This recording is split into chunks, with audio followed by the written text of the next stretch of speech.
welcome to the SaaS AdLab podcast, where we bring you the stories of SaaS founders, entrepreneurs, and CEOs. My name is Luis. I'm the owner and founder of Fantôm agency, a digital marketing agency specializing in scaling mid to late stage SaaS startups. And today we have the pleasure of interviewing Josh. He's the product marketer over at Gist. And first of all, thank you so much, Josh, for being on here. It's a pleasure having you, and I'm looking forward to just learning a lot about, what it is that you're doing behind the scenes over at Gist. And before I let you introduce yourself, I also want to mention that they're currently running a 21-day free trial that rolls into a freemium version of the product. So if you want to try it out, check out the features or anything like that, make sure that you go to the website and just start your free trial, and you will be able to do that. And why don't you tell us a little bit more about yourself, Josh? Yeah. First, thanks so much for having me. I'm very thankful to be here. I'm the product marketer at Gist. Before that, I was the content marketer, but we realized with a product-led company like Gist is, the product marketing role is a little bit better of a fit in terms of getting, success for our current users to use the product more and more. Before that, I was a freelancer for content and content marketing for years. Mm-hmm. I actually worked in the tech and marketing space mainly, and then I was actually offered a position by one of my clients to work with Gist, and that's where I started. That's sweet. So what, just before we get started on really the conversation on growth and things like that, what's one of the things that you believe is most important when it comes to content, specifically for SaaS companies?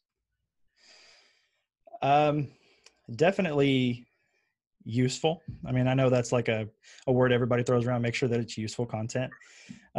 It's very easy to pick a topic based on a keyword because it's easy to rank for that keyword, and then go regurgitate the top 5 to 10 best articles on that subject and just try to tweak it a little bit to where yours looks better or sounds better, instead of actually doing the work and creating your own research and actually creating something that is valuable to the community and your users.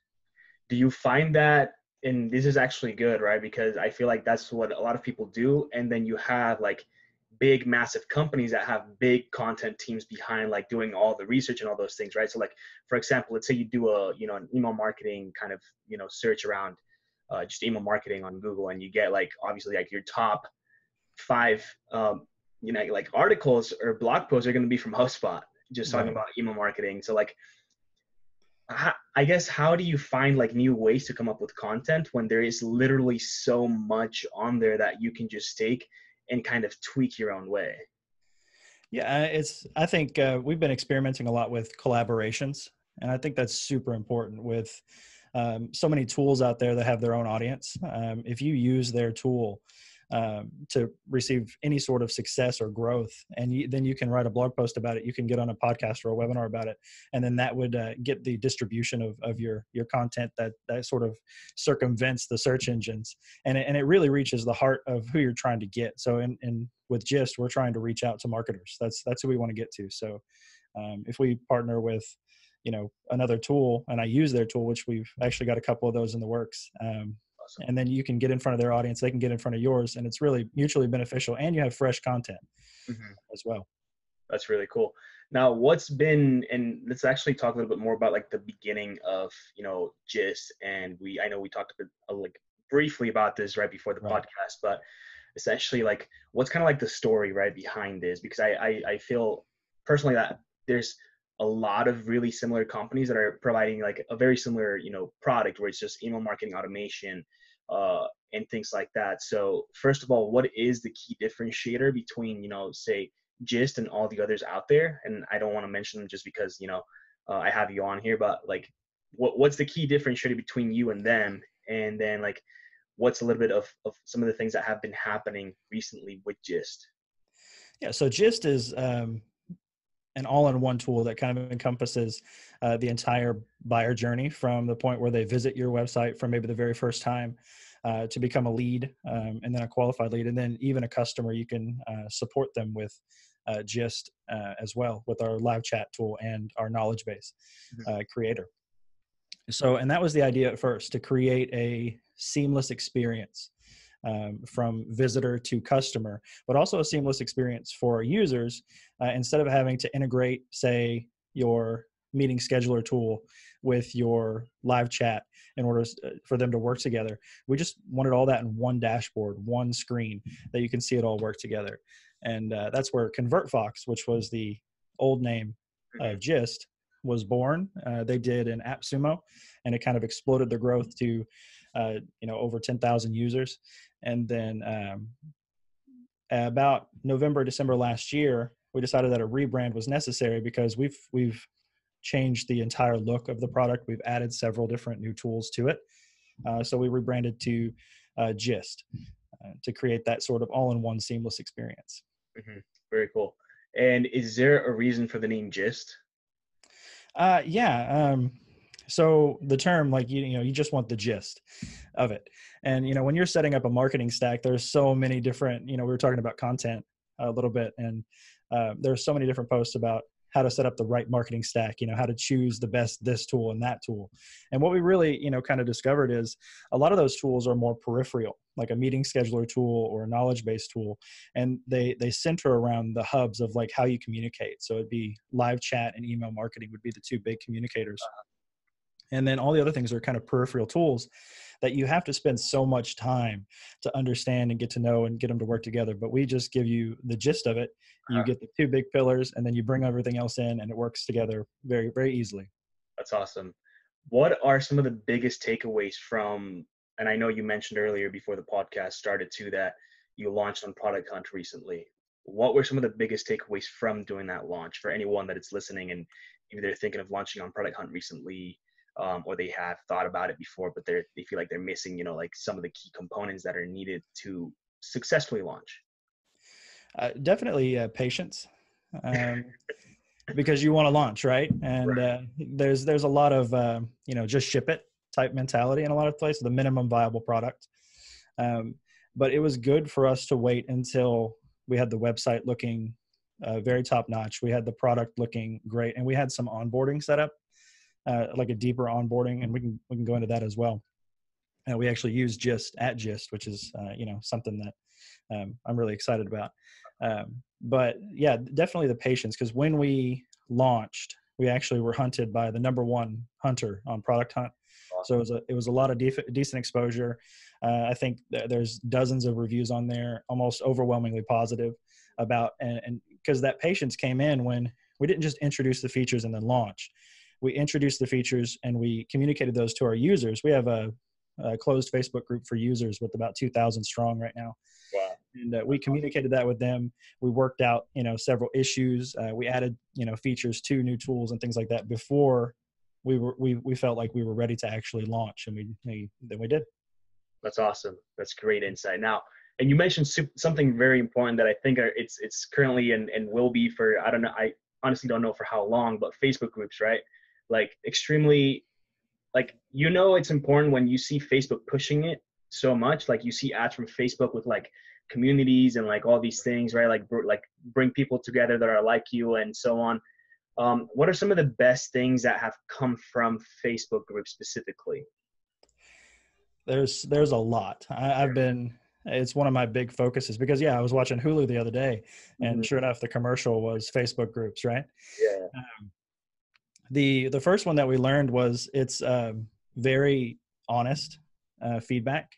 We had a lot of users who were like, hey, why are you adding all these new features when this is still a big glaring problem? So we got that fixed. And it kind of showed us our blind spots. That's one of the big things about Facebook groups is it's closed. So it's not like a big, somebody's talking about you on Twitter and the whole world sees it. It's within a group of community who already use you.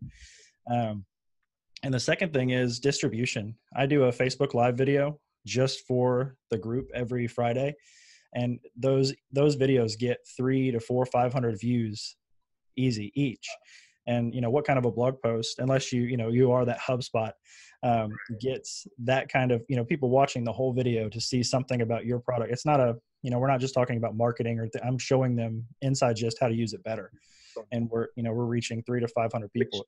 Which works, right? Like it like there's so much advantages, I think, to Facebook groups. And I say this from like having our own Facebook group, right? SaaS AdLab group, where you're able to provide value. But on top of that, you're able to like hear like the type of conversations that are happening inside that essentially it's like a feedback loop, right? Like you get like all these people talking about your product, especially when you have a bigger group. Like we only have like 300 users, but when you're talking 2,000 or anything over that, like there's conversations going on inside that you can take a look at from a, I guess, like a third person point of view, right? Like you're not actually taking place in there, but you're taking note of whatever's happening. So you're able to, for example, like you said, like if you're making videos every Friday and you're seeing that there's there's, you know, a misunderstanding on like maybe like some one of the product features on how to use it properly, then you can immediately like put that into your calendar and say, I'm going to create a video this Friday to pinpoint that specific problem that I saw one of my users, you know, experiencing. So it helps you with retention overall. Yeah, that's what as a product marketer, my job is less on the front end, like brand awareness and driving new trials, but it's more on the end of getting people into their free product, feeling it, you know, out, getting used to it, using it to get success, and then eventually becoming a paid customer because it's worth it. Totally. So, and the Facebook group is that's where I, you know, can find the most value in that job is finding those users who are mostly free, feeling it out, and then getting them to use it. Totally. And I feel like there's also like a lot of different ways where you can leverage all that data. And I'm not going to get into it here. If you want, we can talk about it later. But there's ways where essentially you can use, right, like your audience, especially like, again, if you have like a fairly large audience, you can use that to find more people like them, which is pretty cool. And that dives more into a little bit into like paid advertising and things like that. But now with that being said, what are some of the best, you know, acquisition channels for you, whether that be organic or paid, or maybe like partnerships with other companies and so on? Yeah, actually I have a quick use case about the Facebook group being used as one of those acquisition channels. So early on, they weren't really, I mean, they were sharing certain things in the Facebook group, but I wrote a blog post about our Facebook integration. So you can, your Facebook Messenger messages go directly into our Just Conversations tab. And I wrote a big blog post about it, showing how to get it set up and everything. And then we shared that blog post in the community first, before we did any sort of other promotion with it. And it, out of 2,000 people in the group, it received about 150 shares. Wow. Which, yeah, that's going to their network, not users of Gist, but their friends who are also probably marketers and things like that. So, and that was just a quick 400, 500 word update of how to integrate with Facebook. So it's awesome. It's a really active community. Definitely. Yeah. And it definitely takes work to get them up there, right? Like when you get like, and I know you know this because I think you're managing the Facebook group, like moderating and stuff like that. So like, it definitely like, it's not as easy as it seems to like get everyone to start talking and all those things. But once you do, it's just like a compounding effect where it just starts happening on its own. And then you can just sit back and watch everything happen, which is pretty cool. One of the questions I had for you, and this, I guess, comes back into, you know, the fact that these people shared on their personal timelines or with their networks and so on. Who is your target audience for Gist? It's definitely marketers and small business owners at this point. So marketers would be the more medium to large size businesses that have dedicated marketers, and then small businesses. And then I guess I would classify them in a third category. It would be agencies, because they can use it for themselves and their customers. Totally. And how we divvy that up is actually, we've pretty much put everybody into one of 7 verticals. So we have a software SaaS vertical for the software and SaaS businesses. And then we have consumer services, so something like gyms and salons. Business services, these would be like IT professionals, things like that. Agencies get their own because there are so many of them.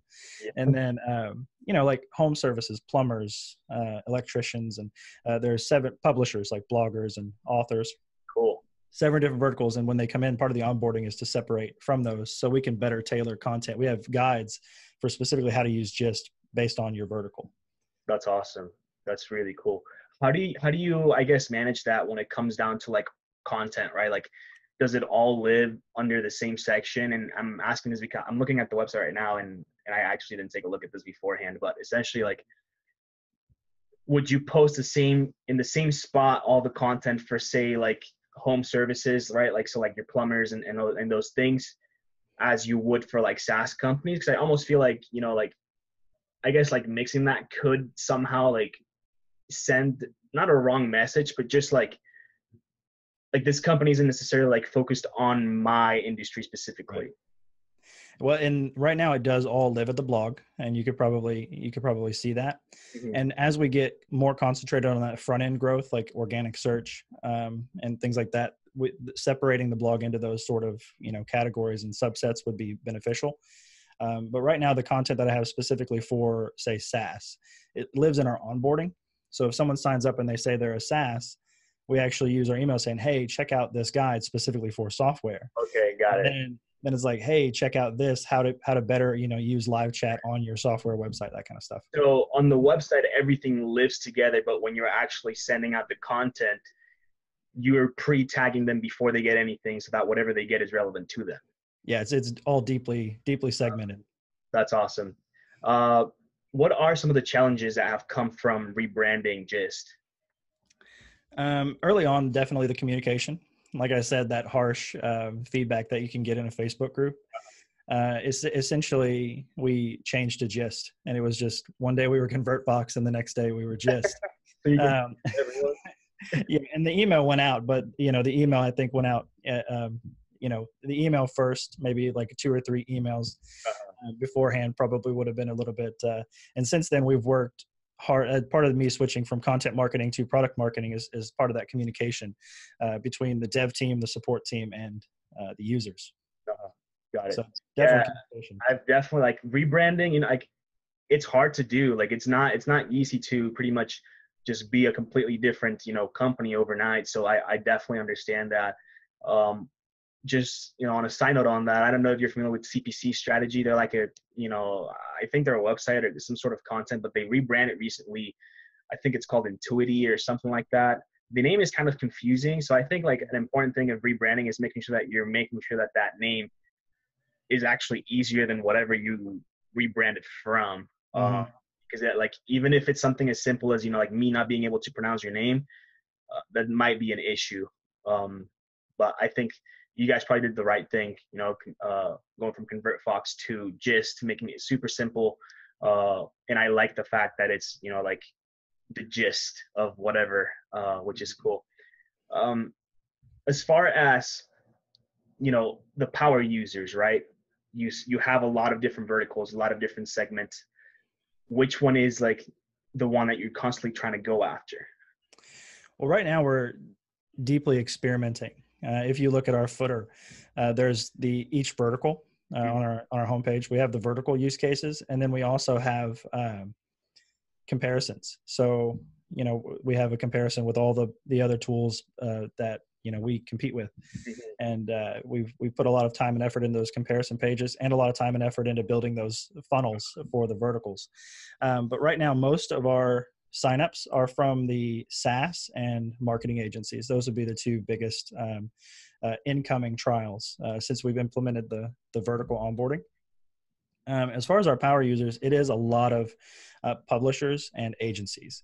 We have a lot of people who are just, they're kind of SaaS junkies. They really love using new products. Like I know I am. You may be as well, but Yeah, they love testing new products. So we had a lot of those, and a lot of people were waiting to see what Gist was going to become.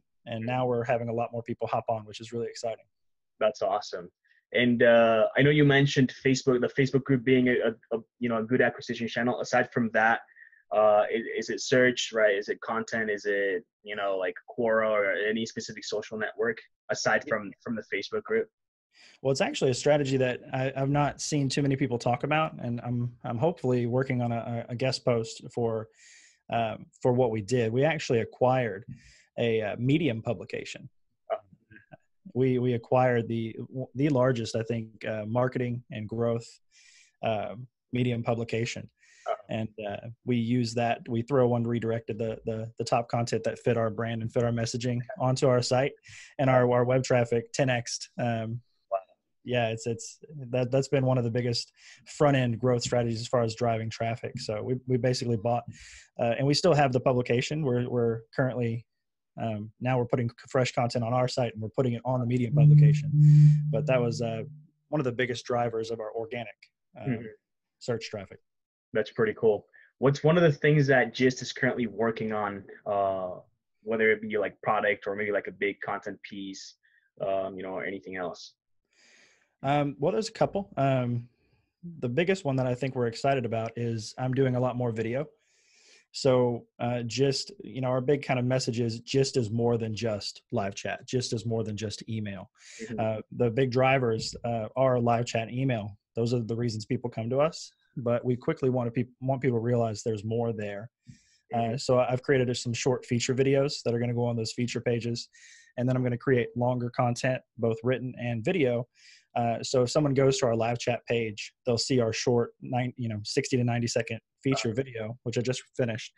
And then they'll leave. 99% of them aren't going to sign up for a trial that day, but we can retarget on Facebook and then show them the longer form content. So if they're interested in learning more, that's our big that we're trying to get set up now, is the retargeting from the people visiting your feature page and then saying, oh, that's nice, I'll come back later maybe, and then retarget them for a longer form, a longer version of what just is, to educate them slowly.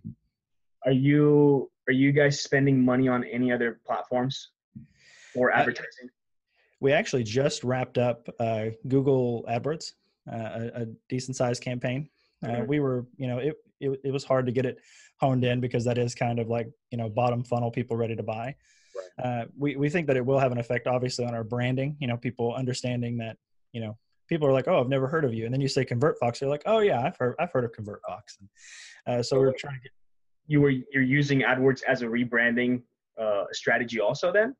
Well, we were trying to drive traffic to the feature pages, live chat and email, and we've actually just recently turned those off. And then we're hoping that there was some branding, seeing just and with live chat and with email marketing would be, some effect down the road. But we recently just turned that off, and now we're looking into more ad channels, like I mentioned, Facebook. Interesting. So that's pretty. Because how long had ConvertFox been around for? ConvertFox had been around, I think, for a little over a year before Gist. So there's do you think there's any, traffic from, are you guys, how are you leveraging the fact that maybe some people still, know you as ConvertFox? Yeah, actually, one of the top performing blog posts isn't about any sort of marketing topic. It's actually getjust.com/rebranding process. Okay. And that is where we get most of our trials on, as far as content goes. That's where we get most of our trials from, is that one rebranding piece, because people used ConvertFox and they were like, okay, it has potential, maybe down the road. And then they go to the rebranding piece, they see what we've done, and then they see the name, and then they sign up for a trial. So these people are looking for articles on how to rebrand, essentially? They're actually, you know what? I haven't done the research. Maybe we are ranking for rebranding process, but that post ranks high for ConvertFox itself. Okay. Yeah. So the branding that we had for ConvertFox, somebody sees that and then they see rebranding process, ConvertFox is now Gist, and then they click on that, and then it drives a decent amount of trials each month. It's awesome. Because I was going to say, if you have that, the fact that you have that article and it's ranking for that is great, because I was going to say, if you're getting search traffic, or if there is search traffic for ConvertFox, you could have a very simple, AdWords search campaign ranking for ConvertFox, and just get all those people and tell them we used to be ConvertFox, blah, blah, blah, etc. But then you also mentioned that you had the the comparison pages with all the other tools. So you can do some really cool things with that too, with a competitor campaign. Essentially, we've done that for our clients before, is, if you have the pages that are already showing the comparison, you can bid on those keywords, whatever the competitor is, and have that landing page show up. And then oh, well, this is a good alternative for it. And the thing is, because you have the keywords of the competitors inside, you'll actually get some good quality scores, because when you do that and you just send them to your landing page that doesn't have the name of the competitor or anything like that, you can still do it, but you don't get as much traction with it, or you will be limited, right? Because you won't be able to have the quality score that it needs to actually place on the first page or whatever it may be. But it's some really cool things that you can do with that. I wrote that down. I wasn't not paying attention. I was actually writing that down. Yeah, that's a great, I'm going to share that with Justin. Good. Especially if you built out a specific landing page for that, right? So the thing is, landing pages are good because they just focus on one specific thing. That probably being, for most SaaS companies, start a trial, give us your information, your email, whatever it may be, sign up for free. But if you built that out, that is not, connected to the main page with all the menus, because that's just distraction essentially, right? if you're on a website and you see all those buttons, like you want to explore. But if you go to a site and there's nothing but a free sign up button and like everything on that is the reason why you should sign up, you're probably going to sign up. And then even more with this campaigns, because you're targeting people that are looking for alternatives, right? Or are looking for something that the other company doesn't have that you may have, and that's just like a no-brainer not to sign up, especially if you get in a freemium for it. So it works like you're gonna get signups for like, I mean, like dollars, right? Like not even like you know, $10 maybe. So it works really, really well. What are some of your biggest accomplishments within Gist?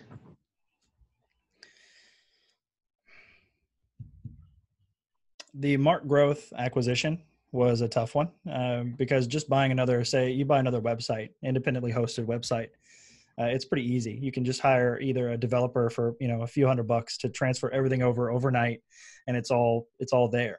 With Mark Growth, I don't know if you've ever used Medium. They have very, very poor analytics in terms of looking at which, even organizing the posts. I've never looked at that. I have a couple of posts on there, but I never go look at the analytics on that stuff.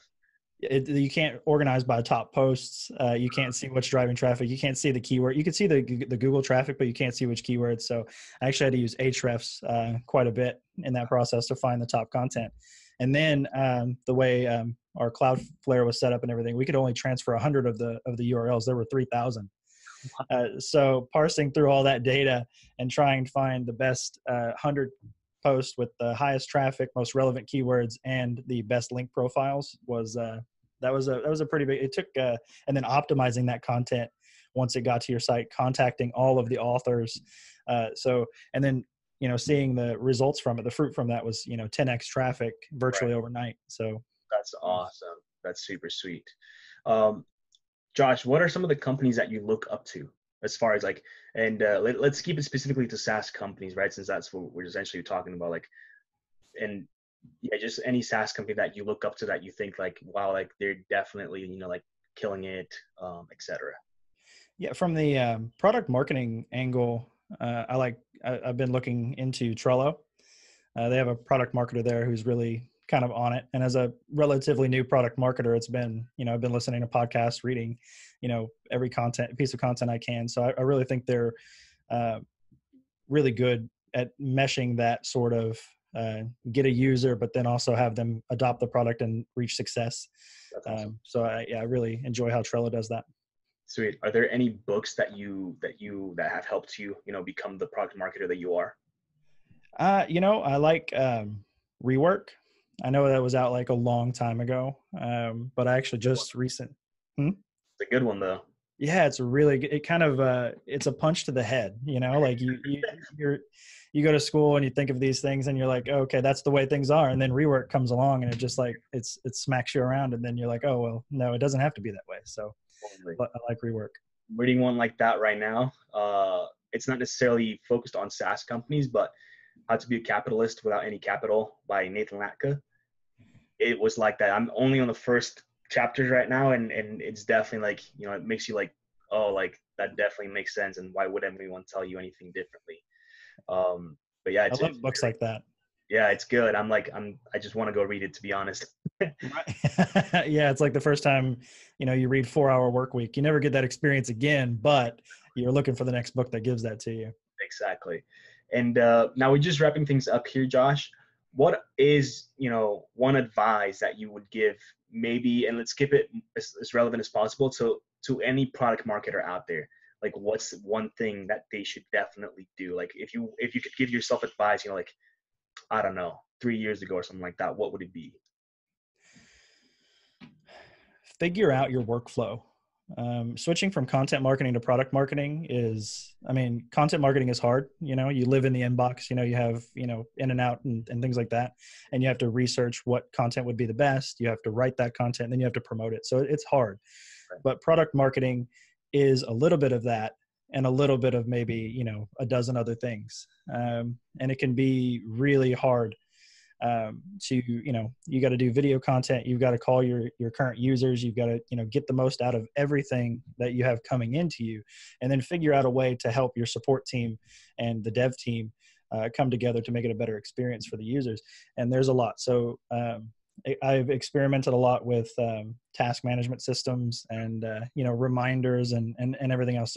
So giving a good amount of thought, like taking the time to figure out what your workflow is like, how much time you spend doing each task, and then sticking with something that works for you is going to really improve your success overall. Cool. That's sweet advice. And last question, do you have any questions for me, Josh? Not that I can think of. I don't know if you have I'm sorry. I don't. You're good. Cool. Well, thank you so much, Josh, for being on here. It was a pleasure having you. I think there's a lot of very valuable information in this podcast that a lot of people are going to be able to run with, like start implementing. I saw you writing some notes down, so I'd love to hear like how that goes eventually. Yeah, thank you so much for being on here. And if you haven't already, make sure that you join the Facebook group, subscribe to the YouTube channel, follow us on whatever streaming platform you're listening to. And thank you so much for watching. Thank you. Thank you, Josh. Bye-bye. Bye-bye.